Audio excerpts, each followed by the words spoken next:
Well, I'm sure that you've all heard the phrase, the Marines have landed, the situation is well in hand. That originated in 1885 by a war correspondent named Richard Harding Davis. He popularized it, actually, when describing America's intervention in a Panamanian revolt against Colombia and Chile. Well, on November 20th, 1943, Marines of the 2nd Marine Division landed on the island of Bacio in the Tarawa Atoll. The 8 landing battalion landing teams were commanded by Colonel David Shoup, and yes, they were able to secure the island within 72 hours. But on that D-Day, the initial landing, Colonel Shoup communicated to the division commander, General Howling Smith, and he said, "Have landed, issue is in doubt." Well, I hope that no one is ever in a situation where you're going to need the Marines or the Army's Delta Force, Army Rangers, or the Navy SEALs to land, because not always will the situation be well in hand. Look, if you are a Christian,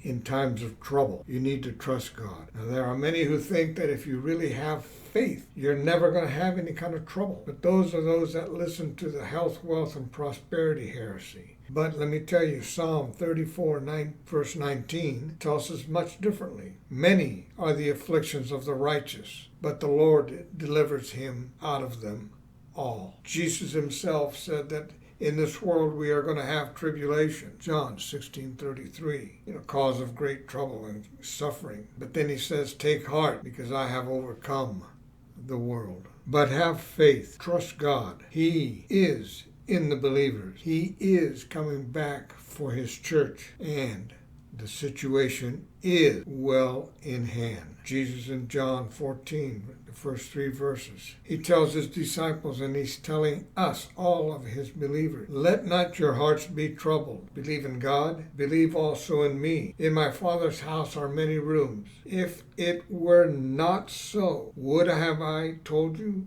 that I go to prepare a place for you? And if I go and prepare a place for you, I will come again and will take you to myself, that where I am, you may be also."